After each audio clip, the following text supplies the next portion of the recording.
बता रहा हूं कि जब परमेश्वर आपको देखता है तो वो ये सोचता है कि ये मेरा याजक है, मेरा अभिषेक इसके ऊपर है, तो मैं इसको इसकी लाइफ में बेस्ट दूंगा।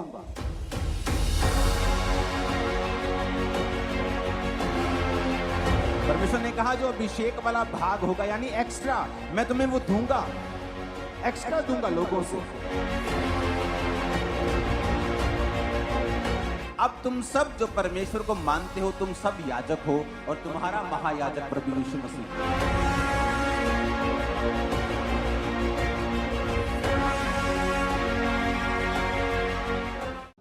अपने घुटनों के बाहर आकर खुदा को बोले, परमेश्वर आज जो कुछ भी मैं सुनूं, मैं फलों को लेके आऊं। यीशु नाम, यीशु, यीशु नाम, यीशु।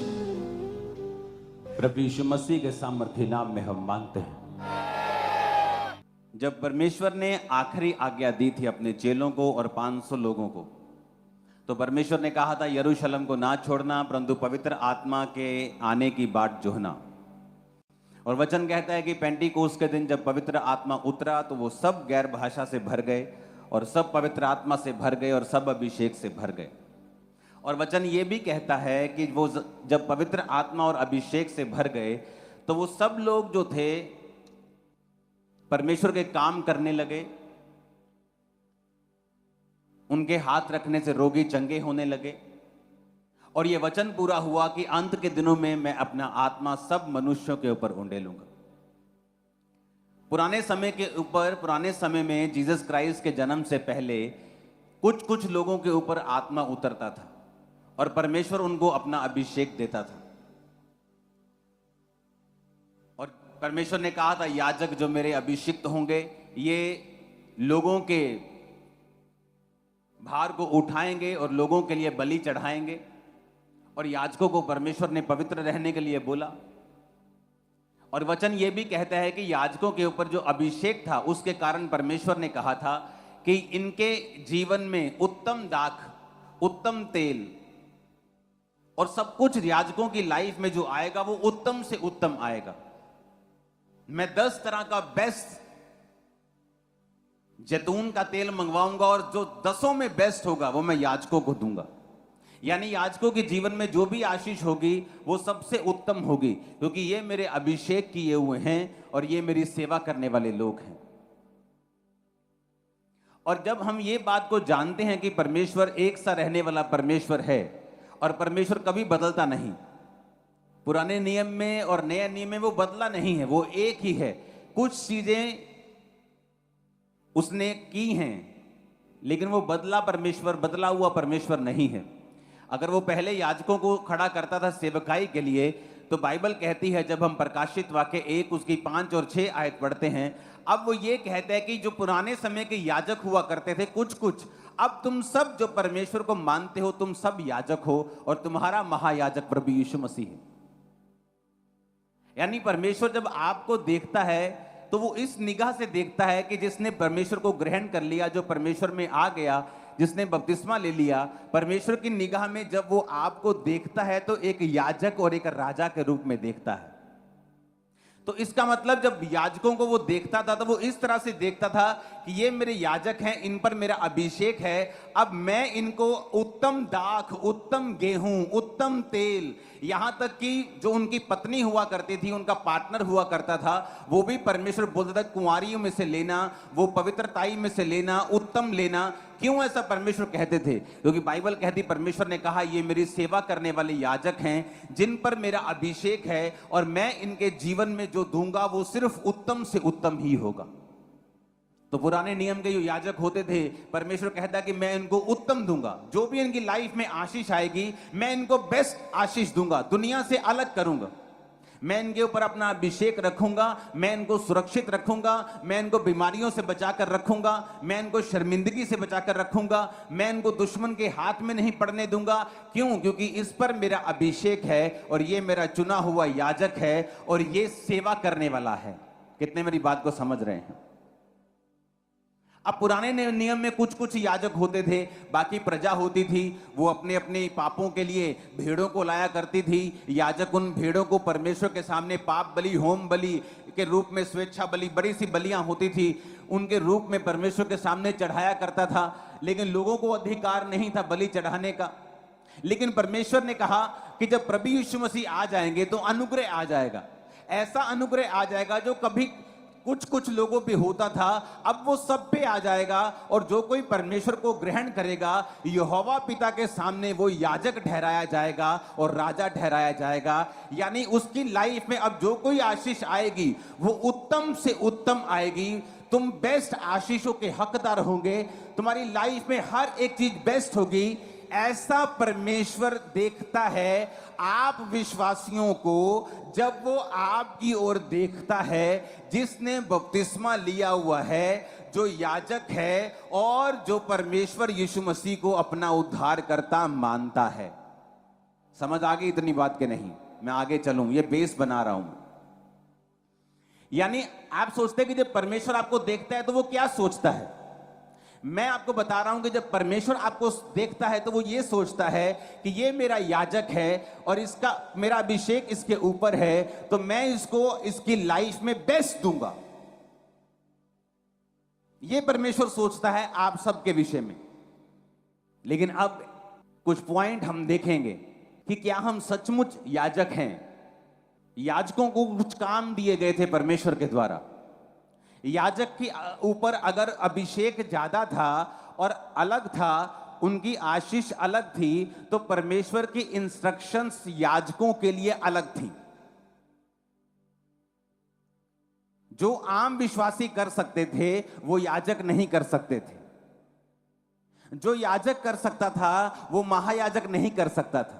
अब हम उन विषयों पे बात करेंगे जो परमेश्वर ने याजकों को कहे थे कि अगर तुम याजक हो और मेरे पवित्र किए गए हो तो तुम्हारे जीवन में तुम्हें कुछ इंस्ट्रक्शंस खास हैं जो माननी पड़ेगी। क्योंकि वचन में लिखा है नए नियम में कि जो परमेश्वर ने तुम्हारा अभिषेक किया है वो तुम्हें सब बातें सिखाता है। यानी तुम्हें घर कैसे चलाना है, तुम्हें बिजनेस कैसे चलाना है, सेवकाई कैसे चलानी है, यानी तुम अपने जीवन में कैसे चलना है, अपनी सेहत का ध्यान कैसे रखना है। परमेश्वर कहता है जो अभिषेक तुम्हारा किया गया है वो तुम्हें सब बातें सिखाता है। यानी अगर आपकी लाइफ में परमेश्वर का अभिषेक है तो आपको वो सब बातें सिखाता जाएगा धीरे धीरे। आपको सब बातों से पंजाबी कहते जानू करवाता जाएगा, आपको सिखाता जाएगा, ताकि आप अपनी लाइफ में जो कुछ भी करते हैं, आप जॉब करते हैं या बिजनेस करते हैं, आपकी लाइफ में जो कुछ भी आपकी सेकंड कॉलिंग है, पहली कॉलिंग हम सबकी है प्रचार करना, सेकंड कॉलिंग है किसी की डॉक्टर, किसी की इंजीनियर, किसी का बिजनेस, किसी की जॉब, किसी का सेवकाई में काम करना, ये हर एक बंदे की अलग अलग कॉलिंग है और उसकी ब्लेसिंग उसी कॉलिंग में है। अगर वो उसी बुलाहट में बना रहेगा तो ब्लेसिंग तभी उसके पास रहेगी। तो परमेश्वर ने सबको अभिषेक दिया। परमेश्वर ने कहा ये अभिषेक जो तुम्हारे ऊपर होगा ये सब बातें तुम्हें सिखाएगा। अब हमें यह बात मालूम हो गई कि जब परमेश्वर मेरी ओर देखता है तो वो क्या सोचता है। आप एक कंपनी में गए हैं, आपका बॉस जब आपके पास से निकलता है और आपके गले में आई कार्ड होता है उस कंपनी का, तो आपका बॉस सोचता है कि ये मेरी कंपनी में काम करने वाला मेरा एक भाई है। तो वो आई कार्ड उसको ये दिखाता है कि ये उसी कंपनी का है जिस कंपनी में मैं हूं।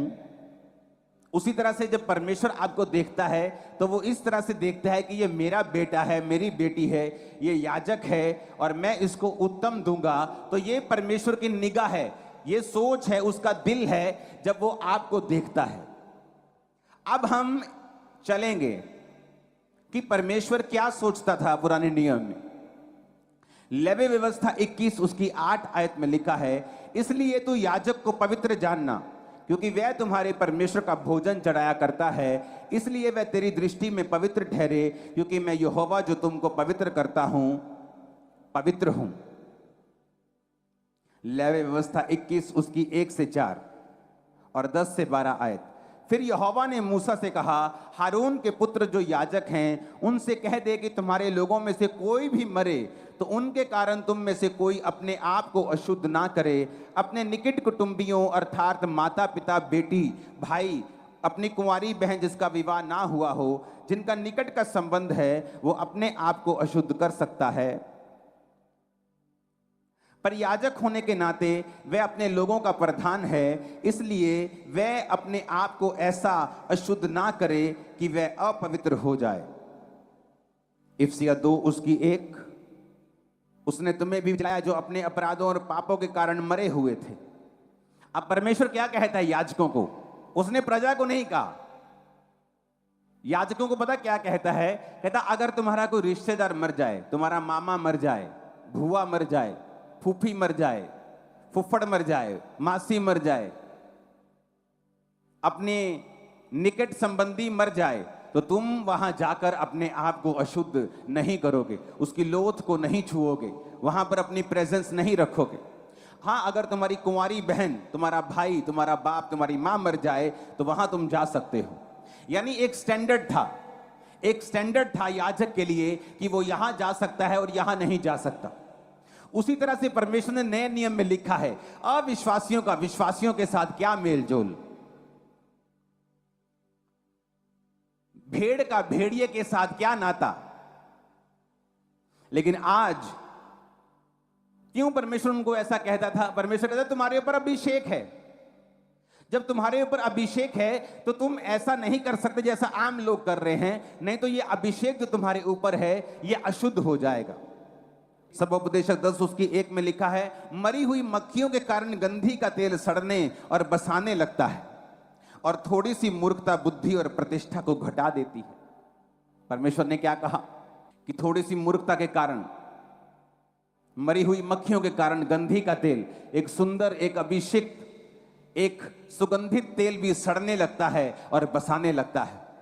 मरी हुई मक्खियां पाप को दर्शाती हैं, पाप के परिणाम को दर्शाती हैं, मरे हुए कामों को दर्शाती हैं। तो परमेश्वर ने कहा याजक अपने आप को अपवित्र नहीं करेंगे क्योंकि इन पर मेरा अभिषेक है। उसी अभिषेक के कारण इन पर बेस्ट आ रहा है, बेस्ट तेल, बेस्ट दाग, बेस्ट जीवन, बेस्ट सब कुछ, बेस्ट सुरक्षा, ब्लेसिंग, हीलिंग, डिलीवरेंस इन पे आ रहा है। तो परमेश्वर ने नए नियम में क्या कहा?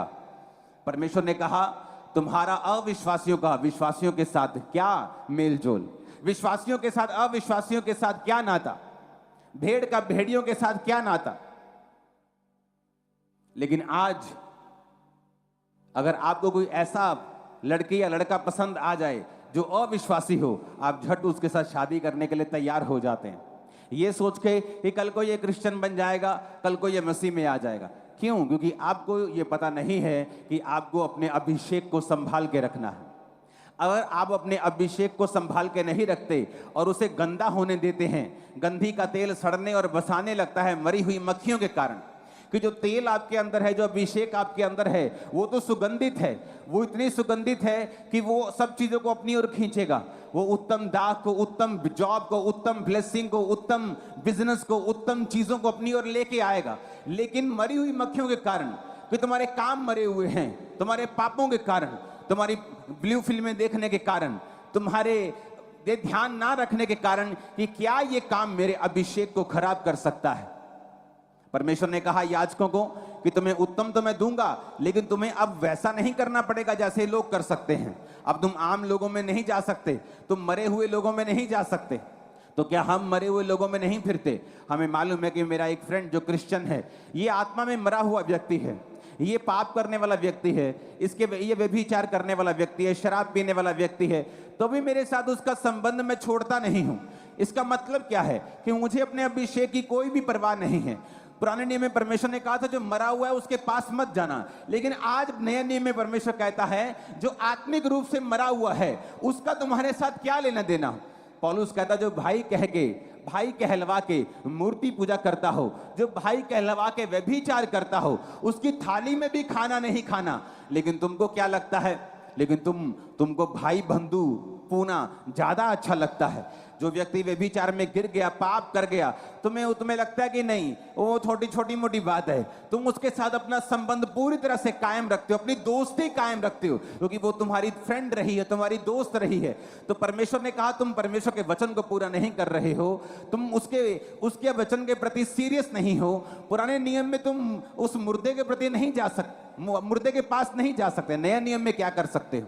तुम उस व्यक्ति को प्रचार कर सकते हो कि तुमने गलत किया, तुम ये पाप कर रहे हो, तुम ये गलत काम छोड़ दो। इतना ही संबंध तुम उसके साथ रख सकते हो। परमेश्वर ने कहा उसके साथ खाना नहीं खा सकते, उसके साथ संगति नहीं कर सकते, उसके साथ घूम फिर नहीं सकते, क्योंकि अविश्वासी का विश्वासी के साथ या मरे हुओं का जीवितों के साथ क्या संबंध है। लेकिन आज हमें अपने अभिषेक की परवाह नहीं है, क्योंकि हम अंधे हो चुके हैं। हमें यह मालूम नहीं कि यही वो अभिषेक है जिसके कारण परमेश्वर अपनी बरकतें देता है। आज बहुत से लोग सेवकाई में बरकत को मांगते हैं, क्यों नहीं मिलती? वही सेवकाई स्टक हुई पड़ी, अड़ी हुई, क्यों? क्योंकि अभिषेक में नहीं बढ़ते। अभिषेक में क्यों नहीं बढ़ते? अभिषेक में क्यों नहीं बढ़ते? अभिषेक में तभी बढ़ेंगे जब जेलसी छोड़ेंगे। अभिषेक में तभी बढ़ेंगे जब टांच मारना छोड़ेंगे छोटी छोटी बातों के ऊपर। वो हम छोड़ नहीं सकते, जेलसी छोड़ नहीं सकते। ये कैसे बढ़ गए, ये कल के आए, अब इतना कैसे बढ़ गए? अब इतनी जेलसी होगी तो परमेश्वर अभिषेक नहीं देगा। और अगर अभिषेक नहीं होगा तो ये सारे अभिषेक वाले भाग हैं।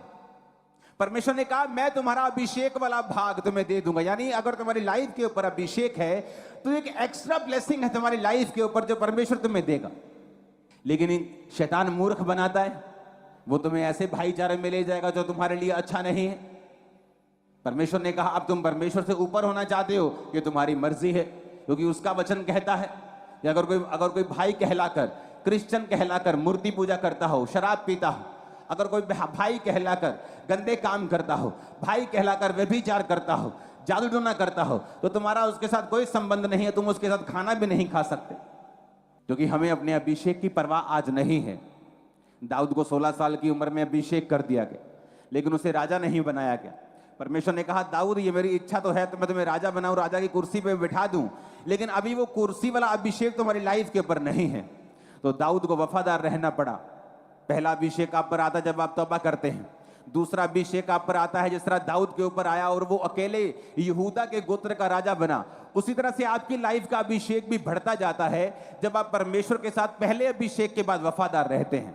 आपका पहला अभिषेक कब होता है? जब आप बपतिस्मा लेते हैं, आप पवित्र आत्मा को पाते हैं, आपको अभिषेक मिलता है, तब आपको फिर वफादार रहना है, अपने अभिषेक को संभाल के रखना है। आप ऐसी संगतियां नहीं कर सकते जहां पर आपका अभिषेक लीक हो जाए, जहां पर आपका आत्मिक जीवन लो हो जाए। अगर आपको अपना अभिषेक संभाल के आप नहीं रखेंगे, वो नहीं बढ़ेगा। दाऊद जब 30 साल का हुआ, परमेश्वर ने उसको यहूदा गोत्र का राजा बनाया। अभी भी इजराइल का राजा नहीं बनाया, सिर्फ इजराइल के 12 गोत्रों में से एक गोत्र का राजा बनाया। क्यों? अभी तक वो अभिषेक उसकी लाइफ के ऊपर नहीं था कि उसको सारे गोत्रों के ऊपर राजा बना दिया जाए। वो 30 से जब 37 साल का हुआ तो बाइबल कहती फिर परमेश्वर ने उसे पूरे इजराइल का राजा बनाया। क्यों? परमेश्वर ने दाऊद की लाइफ में 20, 21, 22, 23 साल लगा दिए उसे राजा बनाने में, जबकि अभिषेक उसका टीन एज में ही कर दिया गया था। क्योंकि परमेश्वर ये देख रहा था कि दाऊद उसके साथ वफादार रहे और अभिषेक में बढ़े। और जब वो अभिषेक में बढ़ता जा रहा था, परमेश्वर उसकी लाइफ में ब्लेसिंग्स को, उसके राज्य को बढ़ाता जा रहा था। कितने मेरी बात को समझ रहे हैं? लेकिन आज हमें कोई परवाह नहीं है। क्या आज हमें परवाह है इस चीज की कि क्या हमारा अभिषेक हमारी संगति से खराब हो रहा है? कोई परवाह नहीं। कैसी संगति हम कर रहे हैं, कोई परवाह नहीं। हमारे दोस्त कैसे हैं, हमें कोई परवाह नहीं है। अगर आपको याजक परमेश्वर कहता है तो उसकी जिम्मेवारियां भी परमेश्वर ने रखी हैं। वो कहता है याजक को मैं बेस्ट दूंगा, तुम्हें मांगने की जरूरत नहीं। परमेश्वर कहता है मैं बेस्ट दूंगा, दाख, तेल, लाइफ, पार्टनर, एवरीथिंग तुझे बेस्ट दूंगा, किसी चीज की कमी तुम्हारी लाइफ में नहीं आने दूंगा। पर याजकों को वो क्या कहता है? कहता तुम फिर दुनिया से अलग जियोगे, जैसे तुम्हारा दोस्त जीता है तुम भी वैसा जीना चाहते हो, तो तुम्हारे ऊपर याजक का अभिषेक नहीं रहेगा। जब अभिषेक नहीं रहेगा तो वो ब्लेसिंग्स, वो सुरक्षा, वो परमेश्वर का स्पेशल फेवर भी तुम्हारी लाइफ के ऊपर नहीं रहेगा। आज तो तुम चर्च में हो, लेकिन जब यहां से चले जाओगे तब कहां जाओगे? कल तुम अपने काम में क्या करोगे, अपने बिजनेस में क्या करोगे? क्या तुम चोरी करोगे? तो इसका मतलब तुम्हारे ऊपर परमेश्वर का अभिषेक नहीं रहेगा, क्योंकि याजकों के ऊपर एक जिम्मेवारी थी। अपना घर चलाने की जिम्मेवारी भी याजकों के ऊपर थी। लेवी व्यवस्था 21 उसकी 9 में लिखा, यदि याजक की बेटी वैश्या बनकर अपने आप को अपवित्र करे तो वह अपने पिता को अपवित्र ठहराती है, वो आग में जलाई जाए। परमेश्वर ने क्या कहा? पुराने नियम में अगर याजक की बेटी वैश्या बन जाए तो आग में जला दो। तो नए नियम में भी उसने सेम कहा, लेकिन किस तरह से कहा वो हमें देखने की जरूरत है। पहला तीमुथियुस 3 उसकी 2, 4 और 11, 12 में लिखा है, यह आवश्यक है कि अध्यक्ष निर्दोष और एक ही पत्नी का पति संयमी, सुशील, सभ्य, अतिथि सत्कार करने वाला, सिखाने में निपुण, अपने घर का अच्छा प्रबंध करता हो, अपने बाल बच्चों को सारी गंभीरता से अधीन रखता हो। तो चेंज नहीं किया, लेकिन मारने का अधिकार अभी नहीं दिया। मार कुटाई बंद हो चुकी कि फूल सूली पे चढ़ा दो, आग लगा दो, वो पत्थर मार दो, बंद हो गया। पर कहता अपने बेटे पे छड़ी चला, छड़ी चलाना बंद नहीं किया। पूरी गंभीरता से अधीन रख, ये बंद नहीं किया। आप अपने घर के अगुए हैं, आप अपने घर के पिता हैं, आप अपने घर के याजक हैं, लेकिन आपको यह नहीं मालूम कि आपके बच्चों के दोस्त कौन हैं, वो स्कूल में क्या कर रहे हैं, वो अपनी लाइफ में क्या कर रहे हैं। बहुत सारे प्रॉफिट्स ने ये गलती की है, सेवकाई में इतना बिजी हो गए कि अपने बच्चों को अपने अधीन कभी नहीं किया। जिस तरह के शमूएल, ऐसा नबी जिसकी एक भी बात धरती पे गिरती नहीं थी, लेकिन वचन कहता है कि उसके बच्चे परमेश्वर की राहों पर नहीं चले। क्यों? क्योंकि हर टाइम सेवकाई में बिजी, अपने बच्चों की ओर कभी भी ध्यान नहीं दिया, अपने परिवार की ओर ध्यान नहीं दिया। जबकि वचन ये कहता है कि अगर तुम अध्यक्ष बनना चाहते हो तो तुम्हें अपने परिवार को भी संभालना आना चाहिए। आपको नहीं पता आपकी वाइफ की प्रेयर लाइफ कितनी है, आपको नहीं पता आपके हस्बैंड की प्रेयर कितनी है। आप अपना घर व्यवस्थित नहीं किया। अगर आपने अपना बेस व्यवस्थित नहीं किया, आप बड़ी बिल्डिंग उस पर नहीं बना सकते। आपने अपने घर के माहौल को ऐसा नहीं किया कि सब प्रार्थना कर सकें। हर बंदा अपने में बिजी है और संडे के संडे हम चर्च चले जाते हैं। ये उत्तम रास्ता नहीं है और ये सही रास्ता नहीं है। बाइबल कहती है एली के दोनों बच्चे, एली के बच्चे जो थे वो लुच्चे थे, वे व्यभिचार करते थे भवन में। और बाइबल कहती है एली आता था, बोलता था, ए बच्चों तुम गलत करते हो। ऐसे होते ना ठंडे माँ बाप, अपने बच्चों को समझाते रहते, बेटा ऐसा मत करो। लेकिन तब भी परमेश्वर ने सजा दी, जबकि परमेश्वर ये चाहता था कि एली वहां पे गरम रहे, डंडा उठाए, उनकी नानी याद करवा दे, उनको बेइज्जत करे। लेकिन आज के लोग बेइज्जत होना नहीं चाहते, वो मरना चाहते हैं। तो एली ने उनको बेइज्जत नहीं किया, पर बाइबल कहती है फिर वो नाश के रास्ते पे चले गए। और एक दिन संदूक उठा लिया गया, जब हमला हुआ और दोनों बच्चे एक ही दिन में मर गए। और जब एली को यह समाचार मिला, वो भारा था, कुर्सी पे बैठा हुआ था, तोंद निकली हुई थी, बहुत भारी था। जब उसने समाचार सुना, झटका लगा और वो भी गिरा, और भारी होने के कारण गर्दन के भार गिरा और गर्दन के मणके टूट गए और वहीं पे वो मर गए। जहां गर्म होना चाहिए था वहां गर्म नहीं हुए, ताकि घर में कलेश ना हो, असहज वातावरण ना बने। आज तुम अपने बच्चों को कुछ नहीं कहते, तुम्हें मालूम है तुम्हारी बेटी बिगड़ रही है, तुम कुछ नहीं कहते कि घर में कलेश ना हो, इसके बाप को मालूम ना हो जाए।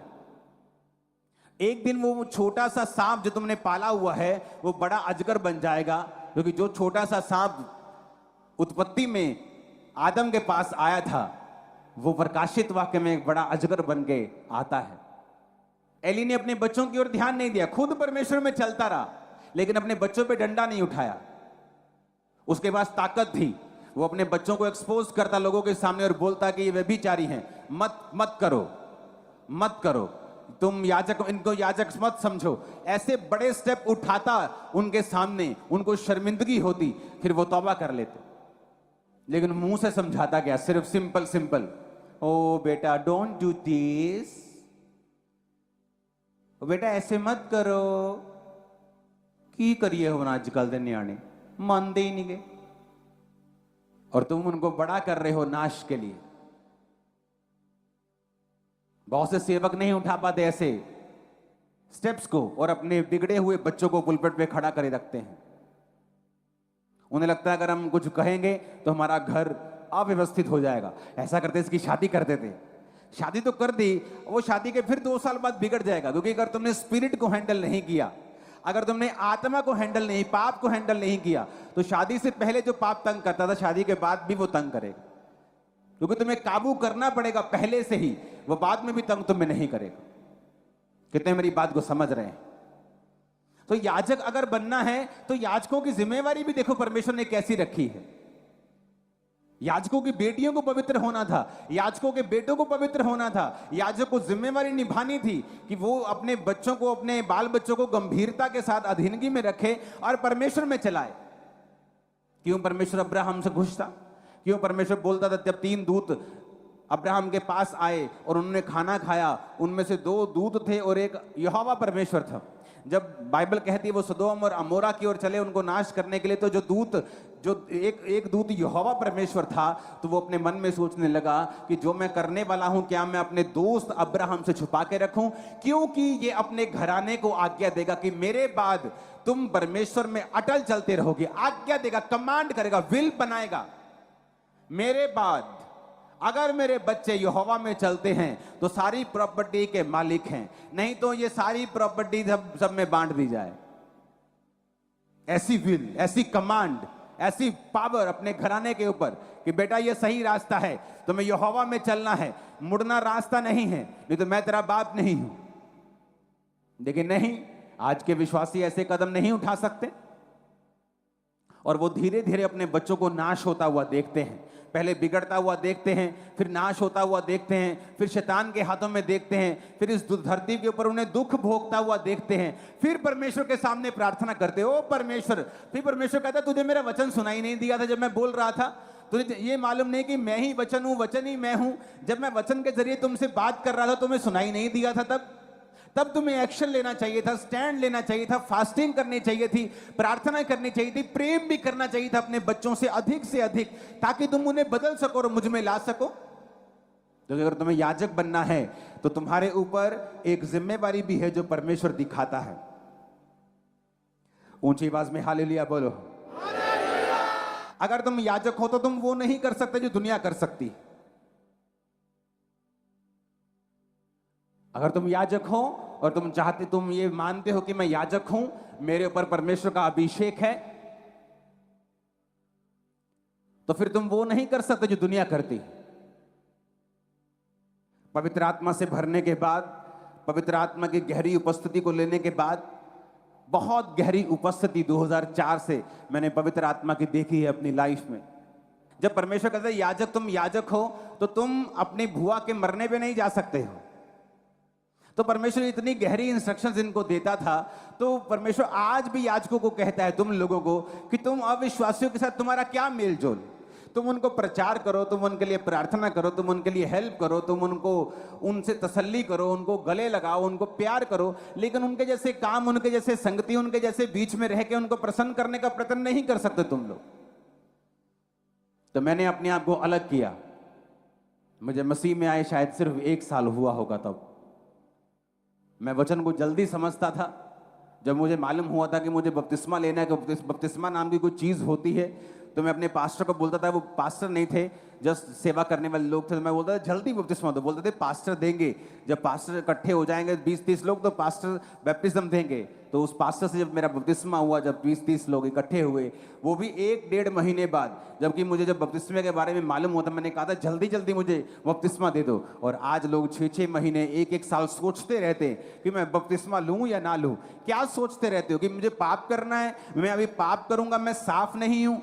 अगर तुम्हें साफ होकर ही परमेश्वर के पास आना है तो उसमें परमेश्वर की क्या बड़ाई है? बाइबल कहती है वो तुम आओ, परमेश्वर तुम्हें साफ करेगा। तुम ये नहीं सोच सकते कि मैं बपतिस्मा तब लूंगा जब मैं साफ हो जाऊंगा। तुम ये नहीं सोच सकते कि जब मुझे आवाज आएगी। कौन सी आवाज? परमेश्वर तो आवाज दे चुका है बाइबल में कि तुम में से सब लोग बाप बेटा पवित्र आत्मा के नाम से बपतिस्मा ले और परमेश्वर को ग्रहण करें। अब कौन सी आवाज की उड़ीक कर रहे हो? नहीं, मैंने फलाने टाइम पे एक नाम लिया हुआ है। बाइबल कहती है जब तुमने परमेश्वर को जान लिया, पुरानी बातें बीत गई, तुमने वो लिया कि परमेश्वर को जान सको। अब जब तुमने परमेश्वर को जान लिया कि जीसस क्राइस्ट मेरा असली, ओरिजिनल, ऑथेंटिक, सच्चा परमेश्वर है, अब यीशु मसीह के पीछे आने का टाइम हो चुका है। अब परमेश्वर को फॉलो करने का टाइम हो चुका है। आमीन। लेकिन अभी भी सोचते हैं, इसका मतलब अभी भी पाप का बीज तुम में है। अभी भी तुम सोचते हो कि मुझे पाप करना है। और अगर तुम सोच ही रहे हो कि मुझे शायद पाप करना है, तो अब इसका मतलब यह है कि तुम अभी याजक नहीं हो। और अगर याजक नहीं हो, अभिषेक नहीं है, तो वैसी ब्लेसिंग्स तुम्हारी लाइफ के ऊपर नहीं है। कितने आज इन वचन को समझ रहे हैं? अभिषेक के कारण जुआ नाश होगा। अभिषेक वाला भाग यानी एक्स्ट्रा भाग, कहते तुम्हारे पास एक्स्ट्रा ये कार्ड है ना, जो गोल्डन कार्ड, इसकी एक्स्ट्रा बरकतें मिलती हैं, एक्स्ट्रा प्रिविलेज मिलता है। परमेश्वर ने कहा जो अभिषेक वाला भाग होगा यानी एक्स्ट्रा, मैं तुम्हें वो दूंगा, एक्स्ट्रा दूंगा लोगों से, क्योंकि तुम्हारा अभिषेक वाला भाग है। और वचन कहता है कि मरी हुई मक्खियों के कारण गंधी का तेल सड़ने और बसाने लगता है। पाप के कारण तुम्हारा अभिषेक जो है वो खत्म होने लगता है, कम होने लगता है। गलत संगति के कारण तुम्हारा अभिषेक कम होने लगता है। परमेश्वर ने कहा याजकों को कि तुम सबके साथ शादी नहीं कर सकते हो। तुम अपने ही दायरे में रह के, अपने ही कुलों में रह के किसी पवित्र के साथ शादी कर सकते हो। तुम किसी वैश्या के साथ शादी नहीं कर सकते हो। लेकिन नए नियम में वो क्या कहता है? चाहे तुम पापी हो, तुम्हारे पाप माफ हो गए। अब नए नियम में वो क्या कहता है कि तुम किसी अविश्वासी के साथ शादी नहीं कर सकते। लेकिन आज कितने विश्वासी हैं जो अविश्वासियों के साथ शादी करना चाहते हैं। बात ये नहीं कि वो अच्छा है या वो भला है। बात ये नहीं कि वो आज आपका फियांसे कह रहा है कि मैं चर्च में चला जाया करूंगा, मुझे कोई प्रॉब्लम नहीं। आज वो कह रहा है मैं चर्च में चला जाऊंगा, कल वो कहेगा मैं चर्च में आज नहीं जाऊंगा, जादू कर ले जो करना है। तो क्या होगा? तुम एक बंदे की आवाज पे यकीन कर रहे हो? तुम एक बंदे की आवाज के ऊपर अपना पूरा जीवन बनाना चाहते हो? तुम क्यों वो लड़ाई मोल लेना चाहते हो जो तुम्हारे लिए परमेश्वर ने नहीं रखी हुई? एक लड़ाई है जो आपकी आनी है शैतान के साथ। किसी परीक्षा में आपको पढ़ना है, परमेश्वर आपको डालेगा ताकि आपके विश्वास को परख सके, आपको आगे बढ़ा सके। एक लड़ाई है जो आप खुद मोल ले रहे हैं कि कल को जब वो मुकर जाएगा, मुझे नहीं जाना चर्च में, फिर आप उसके लिए प्रार्थना करवाएंगे, अपने पास्टर को भी तंग करेंगे, आप फिर पूरी ईमेल भर देंगे, आप फिर ले हैंड पे खड़े हो जाएंगे। ये वो लड़ाई है जो परमेश्वर ने नहीं सोची हुई आप करें, ये आपने खुद मोल ली। जब आप अपने पार्टनर के साथ शादी करते हैं तो बाइबल कहती तुम एक तन होंगे।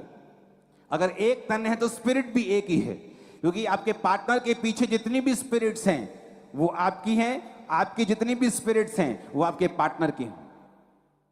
तो जब आप एक अविश्वासी से शादी करते हैं, आपको ये मालूम है कि अविश्वासी होने के कारण कितने तरह के जनरेशनल कर्स, कितने तरह के जनरेशन श्राप उसकी लाइफ में रहते हैं। तो जब आप उससे शादी कर रहे हैं, आप उन आत्माओं के साथ भी शादी कर रहे हैं। जब आप किसी के साथ व्यभिचार करते हैं, आप उसकी स्पिरिट के साथ बंध जाते हैं। चाहे आप तौबा भी कर लें, लेकिन लास्ट तक आपको वो स्पिरिट उठानी पड़ती है आपके कंधों के ऊपर। नहीं तो यकीन नहीं तो दाऊद को पढ़ लो, वो माफ कर दिया गया, लेकिन वो तलवार की स्पिरिट उसके बच्चों को उसकी जिंदगी के अंतिम दिनों तक उसने छोड़ा नहीं। इसलिए वचन कहता है कि जो पाप तुम करते हो दूसरे, वो देह से बाहर हैं, लेकिन जो पाप तुम व्यभिचार का करते हो वो डबल पाप है। तुम्हारी देह के विरुद्ध भी है, तुम्हारी आत्मा के विरुद्ध भी है। कितने इन बातों को समझ रहे हैं? तो वचन कहता है कि परमेश्वर ने ये सब चीजें हमें लिख कर दी हैं और हमें अपना अभिषेक संभालने के लिए हमें अलग टाइम में रहना है। हमारी बाउंड्रीज हैं, हमें एक बाउंड्रीज में रहना है ताकि हम अपने अभिषेक को बचा के रखें, क्योंकि जो लोगों की लाइफ में नहीं है परमेश्वर ने आपको दिया है। वो अभिषेक आपका है। उसने कहा मैं पवित्र हूं, तो तू पवित्र बन। पवित्रताई के बिना कोई मुझे देख नहीं पाएगा। अगर वो अभिषेक हमारी लाइफ में होगा, वो सब चीजों को हमारी लाइफ में खींच के लेके आएगा। और ये एक दिन का काम नहीं है। अभिषेक का मतलब है टू रब, किसी चीज पर रगड़ना। एक खुशबूदार चीज को आप अपने शरीर पर एक दिन रगड़ेंगे तो उसकी स्मेल 2 दिन नहीं जाती। तो अगर आप रोज रगड़ते जाएंगे, रोज रगड़ते जाएंगे, रोज रगड़ते जाएंगे, रोज रोज रोज, तो वो आपके शरीर का एक हिस्सा बन जाएगा। लेकिन जब आप गंदगी में जाएंगे, मिट्टी में जाएंगे, लोटपोट हो जाएंगे, तो उसकी स्मेल थोड़ी धीमी हो जाएगी। फिर आपको नहाना पड़ेगा, फिर आपको मलना पड़ेगा उस स्मेल को वापस पाने के लिए। उसी तरह से अभिषेक है। जब आप संसार में जाते हैं, मिट्टी में, कीचड़ में जाते हैं, उसकी स्मेल फीकी होने लगती है और एक दिन खत्म हो जाती है। लेकिन जब आप रोज प्रार्थना में, रोज प्रार्थना में, रोज रोजा, रोज वचन, रोज आप रोज रगड़ते हैं उस सुंदर चीज को, खुशबूदार चीज को, वो आपके आसपास एक ऑरा बना लेती है। आप किसी से सरसरी भी मिलेंगे, ऐसे ही उसकी लाइफ में बड़ा काम हो जाएगा, परमेश्वर उसको छू लेगा। क्यों? क्योंकि वो अभिषेक जो रगड़ रगड़ के आपके आसपास एक ऑरा बन चुका है, आपकी स्मेल बन चुकी है उस अभिषेक के कारण। अभिषेक इस तरह से काम करता है। हालेलुया। अपनी लाइफ में अभिषेक को कभी गवाओ मत। और शैतान इसीलिए, क्यों वो आपको चाहता है व्यभिचार करो, क्यों वो चाहता है प्रेयर ना करो, क्यों वो चाहता है आप टीवी देखते रहो। उसे मालूम है कि अगर ये प्रेयर में बैठेगा तो ये अभिषेक होगा। अगर ये अभिषेक से रोज अपने आप को रगड़ेगा तो अभिषेक इसके अंदर आता जाएगा। जब अभिषेक आएगा तो ब्लेसिंग्स आएंगी। शैतान अभिषेक से नफरत करता है। वो ऐसी चर्चिस से नफरत नहीं करता जहां अभिषेक ना हो, जहां ठंडी ठंडी आराधना हो, 2 मिनट का 10 मिनट का वचन हो, फिर उसके बाद पास्टर आपसे हाथ मिलाए और आपको छुट्टी कर दे। वो नफरत नहीं करता ऐसे लोगों से। क्यों? क्योंकि अभिषेक के कारण जुआ तोड़ दिया जाए। उसे अभिषेक वाले लोगों से नफरत है। आप देखेंगे शैतान अभिषेक लोगों से नफरत क्यों करता है, ऐसी चर्चिस से नफरत क्यों करता है जहां अभिषेक के काम होते हैं? क्योंकि अभिषेक के कारण जुआ तोड़ दिया जाए। ऐसी चर्चिस से नफरत क्यों नहीं करता जहां काम नहीं होते? क्योंकि वहां अभिषेक नहीं। जहां अभिषेक नहीं वहां शैतान को कोई प्रॉब्लम नहीं, क्योंकि अभिषेक के कारण जुआ नाश कर दिया जाएगा। अब आने वाले समय में देखोगे कि शैतान किस तरह से अभिषिक्त लोगों पर अटैक करता है। प्रभु ने मुझे आज नहीं, कितने महीने पहले बताया था। आज एआई का जमाना है। आप देखेंगे पास्टर की शक्ल को किसी गंदे लोगों की शक्ल में लगाकर अलग अलग तरह के वीडियोस लोग जारी करेंगे। देखो पास्टर क्या कर रहा है, अरे देखो बॉम्बे का पास्टर क्या कर रहा है, जबकि वो असल वीडियो नहीं होगी, वो गंदी वीडियो कंप्यूटर के द्वारा बनाई गई होगी।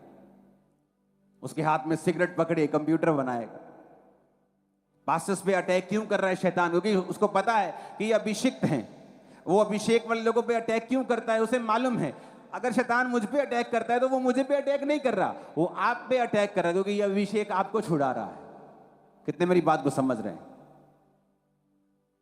वो अभिषेक चर्चों के ऊपर ही क्यों बोलता है? उसे अभिषेक चर्चों से क्यों प्रॉब्लम है? क्योंकि अभिषेक के कारण तेरा हर जुआ तोड़ दिया जाए। और सबसे अधिक क्या संभालना है? अभिषेक को। क्यों नहीं जाना इधर उधर? अभिषेक के कारण।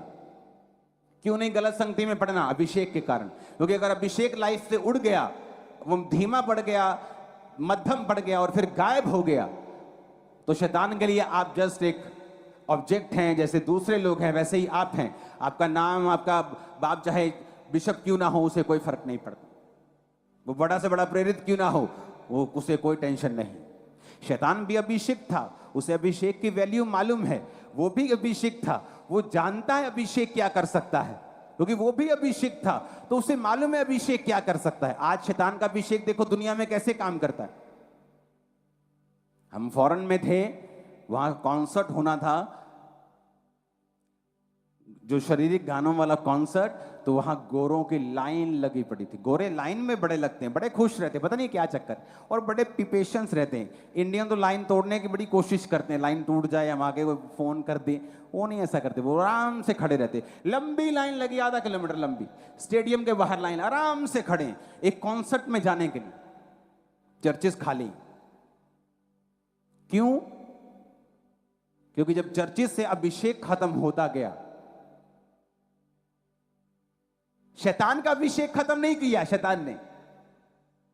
आज भी आप शैतानी को गाना लगाओ, आपको अभिषेक फील होगा। और बुढ़ी माई जिसके गोडे दर्द करते हैं ना, जब वो कभी मैं गीत लगा ही मेरा दिल करे मैं नचा, वो क्या है? अभिषेक। क्या है वो? किसका? शैतान का भी अभिषेक है, उसने गवाया नहीं है, शैतान गिराया गया है, अभिषेक उससे छीना नहीं परमेश्वर ने। तो फौरन में क्या हुआ? चर्चिस में से अभिषेक खत्म होता गया तो लोग खत्म होते गए। नहीं तो फौरन में क्या होता था कि हर गली के बाहर एक चर्च थी और अभिषिक्त लोग, जो पौलुस की जनरेशन के सिखाए हुए लोग आगे बढ़ते थे, अभिषेक से बढ़ते थे और दुनिया पे राज किया उन लोगों ने। धीरे धीरे अभिषेक खत्म होता गया, दुनियावी चीजें बढ़ती गई।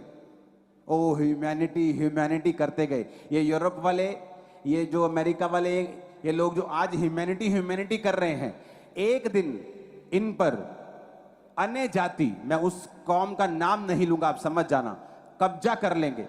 और जब 30% हो जाएंगे, इनके नाक में दम कर देंगे, ये सारे अंग्रेज घुटनों पे आ जाएंगे और यहोवा के सामने भीख मांगेंगे और तब परमेश्वर उन जगहों पे काम करना शुरू करेगा। याद रखना, जो काम यहां हो रहा है, चाइना में हो रहा है, इंडोनेशिया में हो रहा है, एशिया में हो रहा है, कोरिया में हो रहा है, हो चुका है वहां पे, वो काम फिर वहां पे होगा, फिर से दोबारा होगा। जो काम 1000 ईस्वी में हुआ, जो पौलुस के जमाने में हुआ, जो पहली सदी में हुआ, वो फिर से शुरू होगा। जब अभिषेक कम हुआ, चर्चिस में से लोग कम हुए, क्योंकि जब अभिषेक नहीं है तो आप लोगों को खींच नहीं सकते। अगर आपके पास अभिषेक, आपको लोगों को मिलने की जरूरत नहीं, अभिषेक छुड़ाएगा लोगों को, लेके आएगा लोगों को। कितने मेरी बात को समझ रहे हैं? लिखा अभिषेक के कारण तेरा हर जुआ नाश कर दिया जाएगा। जब शैतान का अभिषेक कम नहीं हुआ, आज भी वो देखो गाने गाते तो कॉन्सर्ट में से भरे होते। देखो मेरे साथ के बच्चे बता रहे थे, जो फॉरेन में होते हैं, यंग जो लड़कियां लड़के, कि मेरी कॉलेज की, मेरी स्कूल की लड़की ने $2000 की टिकट ली है इस कॉन्सर्ट में आने के लिए। क्यों? शैतान का अभिषेक कम नहीं हुआ। और वो अपने लोगों को अभिषेक देता है कि जाओ और लोगों को अपनी ओर खींचो। और आप समझ रहे हैं कि क्रिश्चियन लोगों को अपनी ओर खींच लेंगे अगर उनमें अभिषेक नहीं हुआ। चर्चिस के अकेले वचन सुनाकर उनको खींच लेंगी अगर वो वचन अभिषेक के साथ प्रचार नहीं किया गया। इसलिए पौलुस ने कहा, मेरे प्रचार में लुभाने वाली बातें नहीं थी जो मैं लुभाऊं तुम्हें वचन में से या संसारिक बातों में से कि परमेश्वर की रहा हो, कहता परंतु आत्मा और सामर्थ का प्रमाण था, लुभाने वाली बातें नहीं थी। आज क्या चल रहा है मोस्टली चर्चिस में? लुभाने वाली बातें। वो आपको टीच करने की कोशिश करते हैं, यहोवा के बारे में बताने की कोशिश करते हैं, जबकि वो भूल गए कि जिसके खिलाफ तुम्हारा, शैतान के खिलाफ युद्ध है, भाई साहब उसके पास सामर्थ है और तुम बिना सामर्थ के चल रहे हो। तुम उसके सामने जोकर हो, शैतान के सामने। वो तुमको जोकर मानते हैं। तुम बिना अभिषेक से नहीं चल सकते, तुम नहीं खींच सकते, तुम नहीं ला सकते लोगों को परमेश्वर के पुलपिट के सामने कि आओ और तौबा करो। जब लंगड़े चलेंगे, अंधे देखेंगे, काम होंगे, छुड़ाए जाएंगे शैतान के बंधनों से लोग, तो लोग यकीन कर लेंगे कि यहां सचमुच परमेश्वर की सामर्थ है और परमेश्वर का आत्मा यहां पे है और सचमुच यहोवा परमेश्वर जीवित है और यीशु जीवित है। हालेलुया। अगर अपनी लाइफ में कुछ संभाल के रखना है तो वो क्या है? नहीं सुना मेरे को? ऊंची आवाजें बोलो, ये स्पिरिट में चला जाए तुम्हारी। 7 बार बोलो, क्या संभाल के रखना है?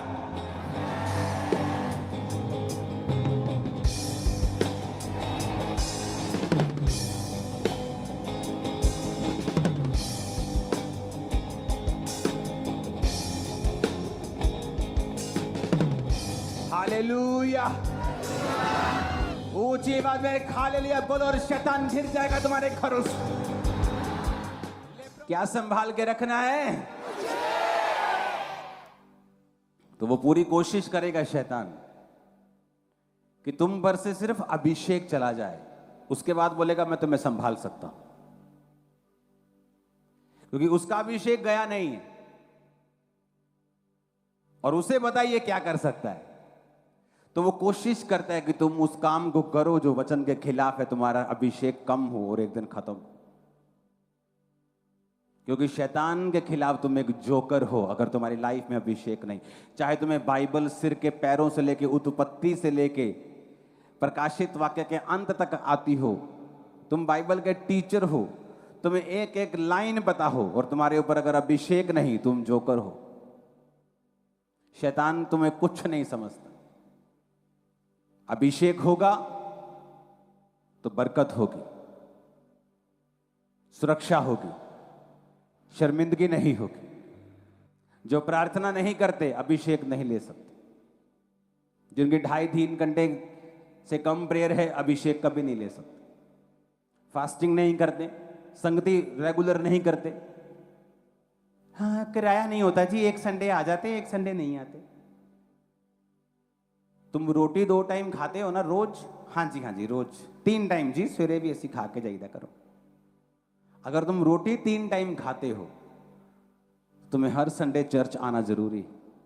अगर तुम 2 टाइम खाते हो तब भी आना जरूरी है। 1 टाइम खाते हो तब भी आना जरूरी है। इससे कम खाते हो फिर मत आना, क्योंकि इससे कम तुम खाते नहीं। आत्मिक जिंदगी के लिए, संगति के लिए हमारी वैल्यू कम हो गई, अभिषेक कम हो गया। अभिषेक कम हो गया, शैतान अटैक करना शुरू करती है। हमें स्पिरिचुअल चीजों की वैल्यू नहीं पता, इसीलिए क्वेश्चंस हमारी लाइफ में रहते हैं। ऐसा क्यों हो रहा है, ऐसा क्यों है, मेरी लाइफ में बरकत में टाइम क्यों लग रहा है, ये क्वेश्चंस इसीलिए। हालेलुया। परमेश्वर के गहरे वेदों को परमेश्वर के दास के द्वारा जानने के लिए और ऐसी और नई वीडियोस को देखने के लिए हमारे YouTube चैनल को सब्सक्राइब करें और साथ में बेल आइकन को प्रेस करें, ताकि ऐसी और नई वीडियोस की नोटिफिकेशन सबसे पहले आप तक पहुंच सके। जुड़े रहें परमेश्वर की हजूरी के साथ